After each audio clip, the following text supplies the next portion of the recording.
السلام عليكم وتحية طيبة. إذا اليوم مع قصة قطة تحت المطر للكاتب أرنست هيمنواي. إن شاء الله الطريقة التي سوف نتبعها هي قراءة النص بالإنجليزية والشرح بالعربية. Ernest Hemingway, Cat in the Rain. There were only two Americans stopping at the hotel.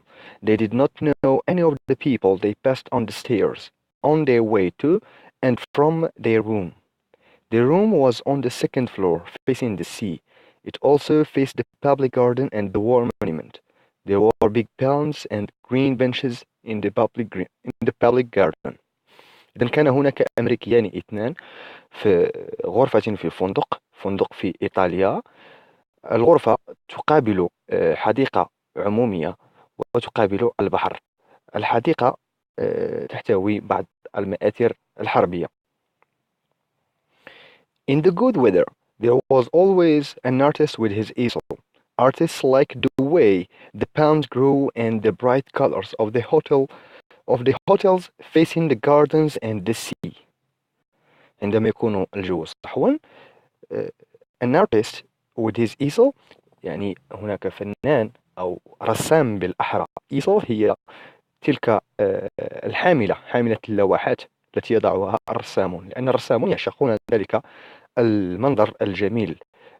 الفنادق تقابل البحر و the palms يعني أشجار النخيل.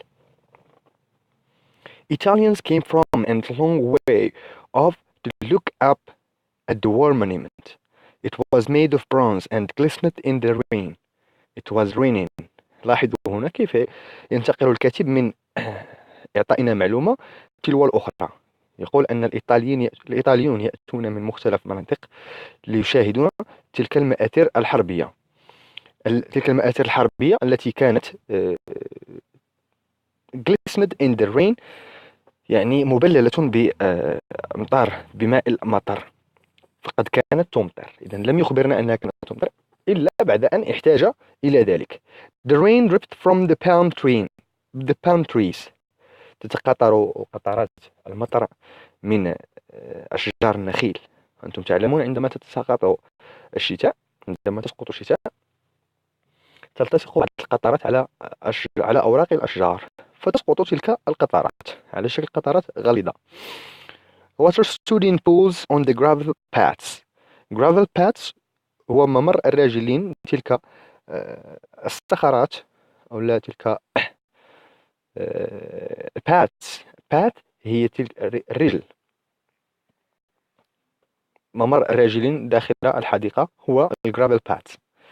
The sea broke in a long line in the rain and slipped back down the beach to come up and break again in a long line in the rain. أمواج البحر ترتطم باليابسة وتتكسر ثم تعود، ويتكرر هذا المشهد. إذن هنا يعبرون الكاتب عن الصراع الحاصل ما بين البر والبحر. The motor cars were gone from the square by the war monument. Across the square in the doorway of the cafe, a waiter stood looking out at the empty square.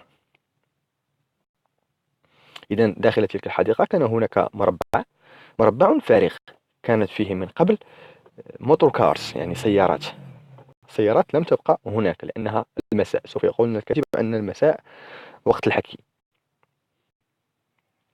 إذن من خلف ذلك المربع الفسيح أو الفارغ كان هناك ناذل في أمام مقهى ينتظر شيئا ما. A waiter هو ناذل أو لا منتظر. The American wife stood at the window looking out. Outside, right under the window, a cat was crouched under one of the dripping green tables. The cat was trying to make herself so compact that she would not be dripped on.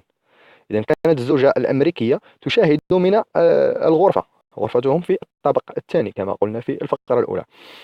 تشاهد ذلك المشهد في الحديقة، وقد رأت قطة تحاول أن تختبئ وتحمي نفسها من المطر تحت طاولة خضراء في الحديقة.